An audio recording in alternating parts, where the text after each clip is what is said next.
سامری کے بارے میں ایک مت مشہور ہے نا کہ وہ کوئی جادوگر تھا. جادوگر نہیں تھا، نہ اس نے کہیں کلیم کیا کہ میں جادوگر ہوں. ایک شعبدہ باز تھا وہ، جس نے سیدنا موسیٰ علیہ نبینا علیہ السلام کے کوہ طور پہ جانے کے بعد ان کی امت کو، ظاہر ہے کہ وہ آپ علیہ السلام کے صحابہ کرام ہی تھے، فتنے میں مبتلا کر دیا، اس حال میں کہ ان کے اپنے چھوٹے بھائی، بلکہ بڑے بھائی منصب نبوت کے اعتبار سے چھوٹے تھے، عمر میں ان سے بڑے تھے، سیدنا ہارون علیہ نبینا علیہ السلام، وہ بھی ان میں موجود تھے. اس کے باوجود اس نے اس قسم کا فتنہ ان میں ڈالا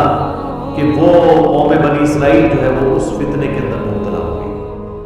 آپ کو یہ پتہ ہے سورۃ البقرہ کے سٹارٹ میں شروع کے 4 رکوع تو پورے قرآن کی دعوت کا خلاصہ ہے. اس کے بعد 5ویں رکوع سے لے کے آن ورڈ مسلسل 9 رکوع جو ہیں وہ بنی اسرائیل کی ہسٹری ہے کہ کس طریقے سے بنی اسرائیل کے اندر خصوصاً سیدنا موسیٰ علیہ نبینا علیہ السلام کی جو مبارک زندگی میں اہم ترین واقعات ہیں ان کو اللہ تعالیٰ نے اجمالاً کور کیا ہے. پھر ان کی ڈیٹیل جو ہے وہ آگے چل کے سورۃ الاعراف کے اندر آئیں، سورہ طٰہٰ کے اندر، سورہ قصص کے اندر اور کئی صورتوں میں. لیکن ٹاپ آف دا لسٹ جن میں یہ ڈیٹیلز آئی ہیں وہ سورۃ الاعراف ہے، سورہ طٰہٰ ہے، سورہ قصص ہے. سورہ طٰہٰ کو آلموسٹ آپ سمجھ لیں کہ اس کا اسلوب وہی ہے جس طرح کہ سورہ یوسف کا ہے. قرآن حکیم میں سورہ یوسف ایک یونیک صورت ہے اس اعتبار سے کہ ایک ہی پیغمبر کی بایوگرافی ہے. اس سے ملتی جلتی اگر کوئی اور صورت ہے قرآن میں تو وہ ایک ہی ہے، وہ سورہ طٰہٰ ہے جس میں سیدنا موسیٰ علیہ السلام کی بایوگرافی ہے. لیکن سارے واقعات ظاہر اس میں بھی کور نہیں ہے، وہ سکیٹرڈ فارم میں ہے. سورۃ البقرہ میں ذکر آیا، سورۃ الاعراف کے اندر ذکر آیا، سورہ طٰہٰ میں، سورہ قصص میں، سورہ شعراء میں. اس کے علاوہ بھی ایک صورتوں میں موسیٰ علیہ السلام کو تو سب سے زیادہ قرآن حکیم میں ایز اے پیغمبر جو ہے وہ نام مبارک بھی آیا اور سب سے زیادہ تذکرہ بھی آیا. لیکن آفٹر پروفٹ محمد صلی اللہ علیہ وسلم ان کا نام زیادہ ہے لیکن تذکرہ نبی صلی اللہ علیہ وسلم کا زیادہ ہے، کیونکہ آپ سیکنڈ پرسن کے طور پہ سامنے موجود تھے، اس لیے بار بار اس کا نام بھی لیا جاتا جو سامنے موجود ہے. تو یہ جو سامری کا واقعہ ہے یہ سورہ طٰہٰ کے اندر ڈیٹیل کے ساتھ آیا ہے. قرآن حکیم کا یہ جو پورشن ہے اس کی ہم آیات کور کر لیتے ہیں. پارہ نمبر 16 کے اندر جا کے یہ سورہ طٰہٰ آتی ہے. سورت نمبر ہے 20، اس میں آیت نمبر ہے 83 سے لے کے 98 تک. اس میں یہ پورا واقعہ ہے، اس کو جلدی جلدی ہم کور کر لیتے ہیں تاکہ سمجھ آ جائے کہ یہ واقعہ ہوا کیا تھا. سورۃ البقرہ میں تو اس کا اجمالاً ذکر ہے، صرف اتنا کہ یہ جو لوگ مرتد ہوئے تھے جنہوں نے بچڑے کو رب مان لیا تھا ان کی سزا اللہ تعالیٰ نے یہ مقرر کی تھی کہ ان کو قتل کیا جائے گا. تورات میں اس کا ذکر ملتا ہے کہ یہ 3000 کے قریب لوگ تھے. اب ظاہر ہے وہ ٹیمپرڈ فارم میں ہے، بعض اسرائیلی روایتوں میں 70,000 ہے، باقی ہزاروں کی تعداد میں تھے جو ایک دن میں قتل کیے گئے تھے. اور ہر قبیلے والے کو کہا گیا تھا کہ وہ اپنے قبیلے کے اس بندے کو قتل کرے جس نے یہ کفر کیا ہے. بلکہ سورۃ البقرہ میں آیا کہ تمہارے رب کے حضور تمہاری توبہ کا طریقہ ہی یہ ہے کہ تم اپنوں کو قتل کرو. ہر قبیلے والے اپنے اپنے قبیلے والے لوگوں کو قتل کریں جو مرتد ہو گئے. دوسروں سے کرواتے تو پھر وہ قبائلی تعصب جنم لے لیتا کیونکہ 12 قبائل تھے. اور اس میں الفاظ ہے کہ تم اپنوں کو قتل کرو. تو وہ اپنوں جو ہے وہ بات محاورہ بات ہوئی ہے کہ اپنے قریبی لوگوں کو خود قتل کرو. بعض نے کہا کہ اپنوں سے مراد ہے کہ خود اپنے آپ کو قتل کرو. وہ کہتے ہیں کہ انہوں نے زمین میں تلواریں گاڑ لی اور اس کے اوپر اپنے آپ کو گرا لیا. تو یہ ایک دور کی بات ہے، اس طریقے سے اپنے آپ کو قتل کرنا ایک مشکل کام ہے.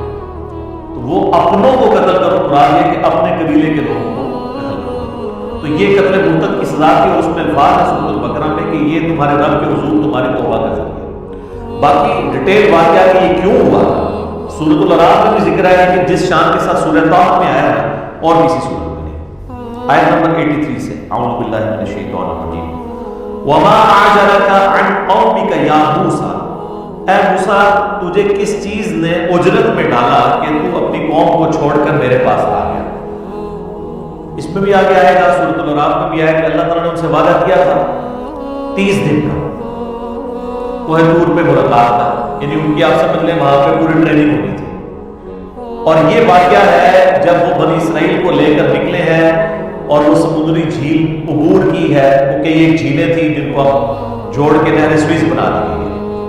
اور اس کے بعد یعنی بنی اسرائیل جو ہے فرعون سے نجات پا چکے ہیں اور وہ شام کی طرف جا رہے ہیں، اور راستے میں کوہ طور پہ یہ معاملہ ہوا کہ اللہ تعالیٰ نے انہیں بلایا اپنے پاس 30 دن کے لیے، پھر بعد میں بڑھا کے اسے 40 دن کر دیا۔ اسی سے وہ تبلیغی جماعت والوں نے بھی چلا نکالا ہے کہ حضرت موسیٰ علیہ السلام کا بھی، پر وہ چلا ہوتے ہیں چلا ہو، ٹھیک ہے جی، اس لیے کہ وہاں پہ جو کتاب اللہ سکھائی جا رہی ہے علماء کی کتابیں سکھائی جاتی ہیں۔ تو حضرت موسیٰ علیہ السلام کے ساتھ جو وقت مقررہ طے ہوا تھا نا، حضرت موسیٰ علیہ السلام ظاہر ہے اللہ کے ساتھ اپائنٹمنٹ ہو، وہ تو ایک ایک لمحہ ان کا کس درد میں اور کرب میں گزرا ہوگا، تو موسیٰ علیہ السلام وقت سے پہلے ہی چلے گئے وہاں پہ کوہ طور پہ، لیکن اللہ تعالیٰ کو آپ کو پتا ہے معاملہ اللہ کا کوئی رشتہ دار نہیں جو ہم بار بار بات کرتے ہیں، حتیٰ کہ سورہ یونس میں ہے کہ اللہ تعالیٰ فرماتا ہے یہ کبھی ہوا ہی نہیں ہے کہ ہم کسی قوم کے لیے عذاب کا فیصلہ کر دیں اور وہ عذاب اس سے ٹل جائے سوائے قوم یونس کے، اور وہ اس لیے کہ یونس علیہ السلام نے اللہ تعالیٰ کی وحی کا انتظار کیے بغیر اپنا وہ علاقہ چھوڑ دیا تھا۔ تو یہ جو یونس علیہ السلام کی اجتہادی خطا تھی، اس ڈیوڈ کو اللہ تعالیٰ نے ان کی قوم کے لیے کریڈٹ بنا دیا کہ عذاب کے آثار نمایاں ہو گئے، لیکن چونکہ یونس علیہ السلام میں وحی نہیں آئی تھی تو وہ آیا ہوا عذاب ہے، حالانکہ اللہ تعالیٰ ماتا ہے نہ اس سے پہلے نہ اس کے بعد کبھی نہیں ہوا کہ عذاب ملے، چونکہ پیغمبر نے اجتہادی خطا کی اس کا بینیفٹ ان کی امت کو مل گیا۔ لیکن موسیٰ علیہ السلام کے کیس میں پیغمبر نے اپنے ہاتھ میں بہتری چاہی کہ میں اپنے رب کے پاس پہلے چلا جاؤں، تو اس ڈیبٹ، اس کریڈٹ کا جو ڈیبٹ ہے وہ اس اعتبار سے امت کے اوپر پڑ گیا، ان کے اوپر خود بھی اس اعتبار سے کہ ان کے لیے تو ٹینشن تھی نا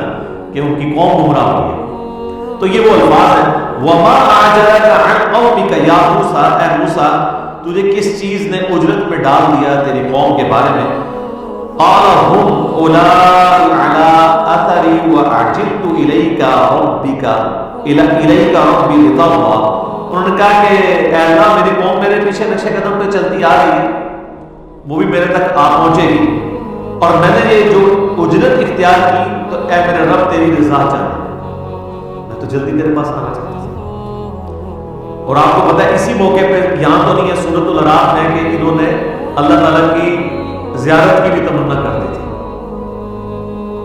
کہ اللہ میں تجھے دیکھنا چاہتا ہوں، تو اللہ تعالیٰ نے فرمایا کہ اس پہاڑ کی طرف کوہ طور کی طرف دیکھ، اگر یہ قائم رہتا ہے پھر تو سوچنا تو مجھے دیکھ سکے گا، اور وہ پہاڑ جو ہے وہ ریزہ ریزہ ہو گیا اللہ تعالیٰ کی تجلی کی وجہ سے اور اس کے انڈائریکٹ مشاہدے کی وجہ سے موسیٰ علیہ السلام بے ہوش ہو گئے۔ یہاں پہ وہ واقعہ سکپ ہے، لیکن وہ اسی 40 والا جو 40 دن کا چلہ آپ اسے کہہ لیں اس کے اندر ہی یہ ہوا تھا۔ قال فإنا قد فتنا قومك من بعدك وأضلهم السامرين، تو پھر اللہ تعالیٰ نے فرمایا کہ بے شک ہم نے تیرے بعد تیری قوم کو فتنے میں ڈال دیا، آزمائش میں، اور انہیں سامری نے گمراہ کر دیا۔ اب ظاہر گمراہ تو سامری نے کیا ہے اور اللہ تعالیٰ کہہ رہے ہیں میں نے فتنے میں ڈال دیا۔ اس طرح کی جتنی قرآن پاک میں آیات ہیں جن کے اندر آیا کہ اللہ تعالیٰ گمراہ کر دیتا ہے، اس سے مراد یہ ہے کہ وہ لوگ خود گمراہی کمانا چاہتے ہیں تو اللہ تعالیٰ کی ڈیوائن پاور ان کے اوپر لگتی ہے۔ اللہ نے تو آزمانا ہے انسان، وَلَنَبْلُوَنَّكُمْ بِشَيْءٍ مِّنَ الْخَوْفِ وَالْجُوعِ وَنَقْصٍ مِّنَ الْأَمْوَالِ وَالْأَنفُسِ وَالثَّمَرَاتِ، ہر طریقے سے اللہ تعالیٰ نے آزمانا ہے۔ تو ذریعہ کوئی بن جاتا ہے، شیطان بھی ایک ذریعہ بنا ہوا ہے آزمائش میں۔ ان آیات کا مقصد یہ ہوتا ہے کہ اس سے یہ رزلٹ نکالنا چاہیے کہ اللہ تعالیٰ چاہتا تو اس فتنے کو ٹال بھی سکتا تھا، لیکن اللہ نے اس فتنے کو آزمائش بنا دیا، ورنہ زبردستی تو کوئی اس طریقے سے نہیں کر سکتا، نہ اللہ زبردستی کرتا، یعنی اگر اللہ تعالیٰ زبردستی کرنا چاہتا تو اس فتنے سے قوم کو ٹال سکتا تھا، لیکن ان کے لیے ایک آزمائش بن گئی۔ فرجع موسیٰ الی قومہ غضبان آسفا، پس موسیٰ علیہ السلام لوٹے اپنی قوم کی طرف غصے کی حالت میں اور غم کی حالت میں، غضب کی حالت میں۔ اچھا، اس سے یہ پتہ چل رہا ہے کہ وہ 40 دن کا جو ان کی اللہ کے ہاں صحبت تھی نا، اس کے اینڈ پہ اللہ تعالیٰ نے ان کو یہ بات بتائی ہے، ورنہ تو وہ 40 دن بھی ان کے بیچارے کے ٹینشن میں گزرتے، کس طرح وہ 40 دن گزارتے تو فوراً واپس ہی آتے گئے۔ یہ اینڈ پہ یہ بات کی ہے، کیونکہ اس کے ساتھ ذکر ہے کہ وہ فوراً پڑھ گئے، تو ظاہر ہے کہ وہ 40 دن گزارنے کے بعد پڑھ گئے۔ قال یا قوم الم یعدکم ربکم وعدا حسنا، انہوں نے کہا میری قوم کیا تمہارے رب نے تم سے اچھا وعدہ نہیں کیا ہوا تھا؟ یعنی جو توحید کی بدولت ہمیشہ کی کامیابیاں تمہاری مقدر ہونے والی ہیں، کیا تم نے ان باتوں کو جھوٹا سمجھ لیا کہ تم نے اتنی گری ہوئی حرکت کی کہ ایک بچڑے کی عبادت شروع کر دی، اور وہ بھی میٹل کا بنا ہوا؟ افطال علیکم العہد ام اردتم ان یحل علیکم غضب من ربکم فاخلفتم موعدی، کیا تم پہ میرے جانے کے بعد اتنا لمبا عرصہ گزر گیا تھا کہ تم وہ عہد توڑ بیٹھے؟ میں کوئی 1000 سال کے لیے تو نہیں چلا گیا تھا، 40 دن کے لیے گیا ہوں، 40 دن میں تم نے پیچھے سے یہ معاملہ کر دیا، اور کوئی عام لوگ نہیں ہے، صحابہ ہیں، پیغمبر کی صحبت کی ہوئی ہے، اور ایک پیغمبر بھی بیچ میں موجود ہے آدم علیہ السلام۔ یا تم نے ارادہ کیا کہ تم خود اللہ کا عذاب اپنے اوپر حلال کر لو، اللہ کا غضب، اور تم نے میرے ساتھ جو وعدہ کیا تھا اس کی تم نے مخالفت کر دی۔ قالوا ما اخلفنا موعدك بملكنا ولكننا حملنا اوزارا من زینۃ القوم فقذفناها فكذلك القى السامرین، وہ کہنے لگے کہ ہم نے کوئی آپ کے ساتھ وعدے کی مخالفت نہیں کی، بلکہ ہوا یہ کہ ہمارے پاس جو قوم کے زیورات ہم نے ان کا وزن اٹھایا ہوا تھا، ظاہر ایک لمبا پیریڈ ان کو سفر کرنا پڑ رہا ہے ریگستان میں، اور انہوں نے اپنی قوم کے جو زیورات اٹھائے ہوئے تھے، عورتوں نے بھی پوری زیورات میں لدی ہوئی تھی، تو وہ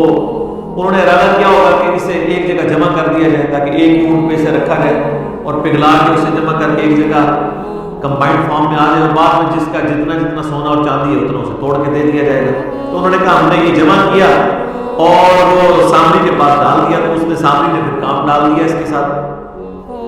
اس نے آگ میں اسے ڈالا، فأخرج لهم عجلا جسدا له خوار فقالوا هذا إلهكم وإله موسى فنسي، بولے اس نے جو ہے وہ آگ میں ڈالا اور اس میں سے ایک چھوٹا سا میٹل کا بچڑا بنا کے جس طرح گائے کا بچہ ہے وہ نکالا، جس میں سے آواز بھی نکلتی تھی، یعنی یہ بیسیکلی تو پیچھے سے یہ بھی مصر کا رہنے والا تھا، اور جس طرح بانسری ہے آپ کو پتہ کھوکھلی ہوتی ہے، اس میں ذرا سی آواز چلے تو آواز نکل جاتی ہے، وہ آپ آواز خود منہ سے نکال رہے ہوتے ہیں، تو اگر تیز آواز چلے اور اس طرح کا اس کا ڈیزائننگ کی جائے تو اس میں سے بھی آواز نکلتی تھی، باتیں نہیں کرتا تھا، بس سائن سائن کی آواز آتی تھی، اور وہ کہنے لگا کہ یہ ہے تمہارا الہ، اور موسیٰ کا الہ موسیٰ تو بھول گیا۔ استغفر افلا يرون الا يرجع اليهم قولا ولا يملك لهم ضرا ولا نفعا، اللہ تعالیٰ فرماتے ہیں کہ انہوں نے اتنی بھی عقل نہیں استعمال کی کہ یہ ان سے باتیں تو کرتا ہی نہیں ہے، خالی آواز نکل رہی۔ ویسے میں کہتا ہوں کہ موسیٰ علیہ السلام کے ساتھی اس زمانے میں ہوتے ہیں تو انہوں نے ہزاروں کے حساب سے الہ بنا لیتے تھے، آج تو کمپیوٹر کا دور ہے، موبائل کا دور ہے، گھر گھر ٹی وی لگے ہوئے ہیں، جو مرضی کرا تو رپورٹوں میں بیٹھ کے تو ویسے صحیح نہیں دیکھ پانا سی، ٹھیک ہے، اور رپورٹ تو آرٹیفیشل انٹیلیجنس کے ساتھ یہ وہ بول بھی سکتے ہیں، یہ فرق ہے جناب۔ تو یہ کوئی اس کو صحابہ کی توہین نہ سمجھے، لوگوں کے دماغ میں فوراً کیڑا رہتا ہے کہ موسیٰ علیہ السلام کے صحابہ کی توہین کر دی تو یہ اللہ نے توہین کی ہوئی ہے، یا نعوذ باللہ یہ واقعات اس لیے بیان کیے کہ ان کو بیان کرنا ہی حرام ہے، یا توہین مذہب کا الزام لگ جائے گا، یہ ساری کی ساری چیزیں اس لیے کہ تاکہ عبرت ہو۔ تو اللہ تعالیٰ مانتا ہے انہوں نے یہ بھی نہیں دیکھا کہ وہ ان کے نفع نقصان کا مالک بھی نہیں ہے، نہ ان کے ساتھ کلام کر سکتا ہے۔ وَلَقَدْ قَالَ لَهُمْ هَارُونُ مِنْ قَبْلُ، اور حضرت موسیٰ علیہ السلام کے آنے سے پہلے ہی ہارون علیہ السلام بھی ان پہ کوشش کر چکے تھے، انہوں نے اپنی قوم سے کہا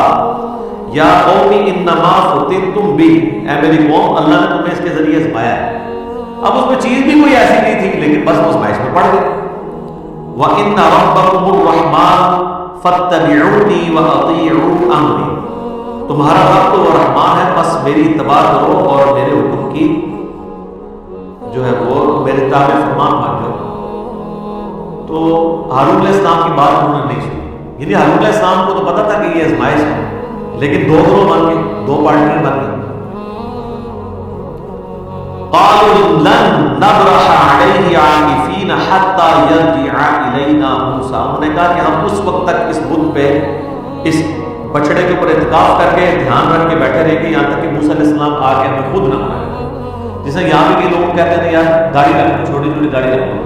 وہ کہتے ہیں نبی علیہ السلام خود آ کے خواب میں اشارہ فرمائے تھے میں انشاءاللہ نہیں، تو میں کہتا ہوں نبی علیہ السلام نے 1400 سال پہلے دس کہے تھے کہ عورتوں کی مخالفت کرنی ہے آپ نے،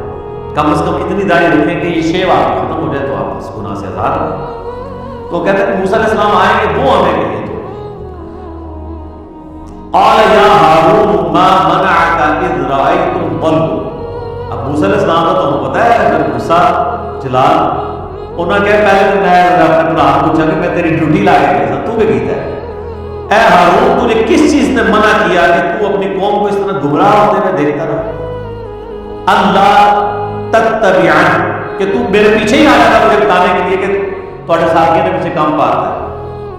افعصیت امری کیا تو نے میرے حکم کی نافرمانی کی، قال یا ابن ام لا تأخذ بلحیتی ولا برأسی، انہوں نے کہا اے میرے ماں جائے، یعنی ایک محبت بات کہ ہم دونوں کی ماں ایک ہے، یعنی ہم سگے بھائی ہیں آپس میں، مت کھینچ میری داڑھی اور میرے سر کے بال، یعنی موسیٰ علیہ السلام نے صرف آلودہ جلال نے صرف کہنے پہ نہیں ہے، انہوں نے ان کو سر کے بالوں سے، زلفوں سے اور داڑھی سے پکڑ کے نا خوب جو جوڑا۔ اچھا اس سے مٹھی داڑھی کی ثابت ہو جاتی ہے کیونکہ چھوٹی داڑھی تو پکڑی نہیں جاتی ہے، تو انبیاء کرام کی تو مٹھی ہوتی تھی لیکن چھوٹی بھی کوئی رکھتا تو داڑھی کے حکم میں وہ شامل ہے، افضل یہ ہے کہ مٹھی رکھے۔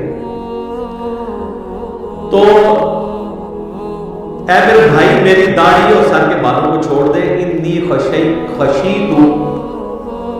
ان تقول فرقت بین بنی اسرائیل ولم ترقب قولی، انہوں نے کہا کہ مجھے یہ ڈر ہوا کہ تو مجھے یہ نہ کہہ دے کہ تو نے جو ہے وہ میرے جانے کے بعد بنی اسرائیل میں تفرقہ بازی ڈال دی ہے، اور میرے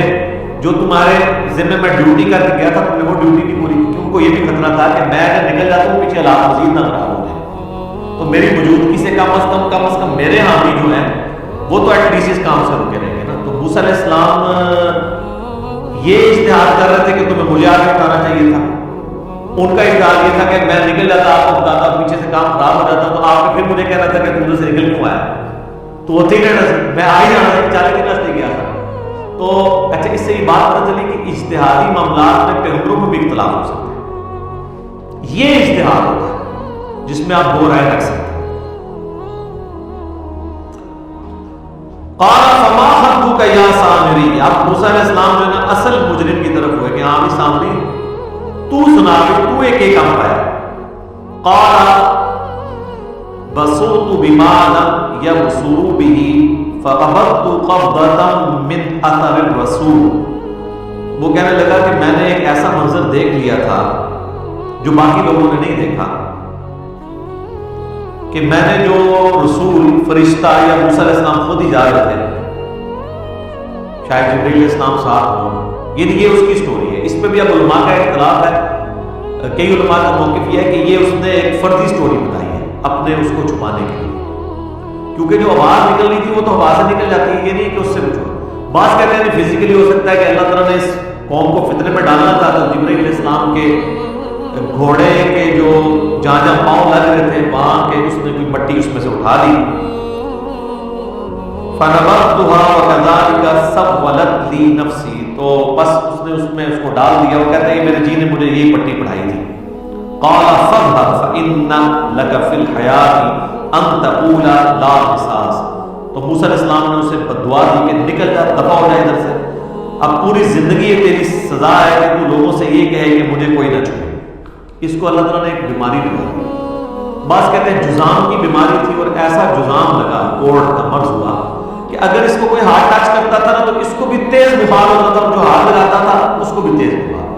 یعنی اسے بھی اس اذیت سے گزرنا پڑتا تھا۔ تو ہر وقت اس کی زبان پہ یہ ہوتا تھا مجھے کوئی ہاتھ نہ لگائے، مجھے کوئی ہاتھ نہ لگائے، یعنی اس کے ہاتھوں نے جو غلط کام کیا تو اللہ تعالیٰ سے یہ سزا اس کو مسلط کر دی پوری زندگی کے لیے۔ وَإِنَّ لَكَ مَوْعِدًا لَّن تُخْلَفَهُ وَانظُرْ إِلَىٰ إِلَٰهِكَ الَّذِي ظَلْتَ عَلَيْهِ عَاكِفًا، اور ان کا کہ بے شک تیرے ساتھ جو وعدہ ہے نا اس کی کوئی خلاف ورزی نہیں ہوگی، دنیا میں بھی عذاب، آخرت کا بھی عذاب بھی تیرا باقی ہے، اور اب دیکھ کہ میں تیرے بنائے ہوئے اس جھوٹے الہ کے ساتھ کیا کرتا ہوں جس کے اوپر تم لوگ اعتکاف کر کے بیٹھے ہوئے تھے۔ لَنُحَرِّقَنَّهُ ثُمَّ لَنَنسِفَنَّهُ فِي الْيَمِّ نَسْفًا، میں اس کو آگ لگاؤں گا اور اس کی راکھ جو ہے سمندروں میں خشکیوں میں بکھیر دوں گا۔ یعنی وہ جو بچڑا بنایا ہوا تھا اس کو وہ ختم ہی کر دیں، وہ زیور بھی خود سے جاتے رہے، ظاہر یہ کچھ ہی ہونا چاہیے تھا جو کچھ انہوں نے کیا۔ انما الہکم اللہ الذی لا الہ الا ہو، تمہارا الہ نہیں ہے مگر وہی ایک اللہ، صرف وہ ایک اللہ جس کے سوا کوئی معبود نہیں ہے۔ وسع کل شیء علما، اور اللہ تعالیٰ نے اس نے، اللہ یعنی وہ ہستی ہے جس کے علم کی وسعت نے ہر چیز کو گھیرا ہوا۔ کذالک نقص علیک من انباء ما قد سبق، اے نبی اسلام اس طریقے سے ہم آپ کے اوپر وہ واقعات بیان کر رہے ہیں جو آپ سے پہلے گزر چکے۔ وقد آتیناک من لدنا ذکرا، اور بے شک ہم نے آپ کو اپنی طرف سے ایک نصیحت والی چیز یعنی قرآن عطا فرمایا۔ یعنی یہ نبی اسلام کے نبی ہونے کی دلیل ہے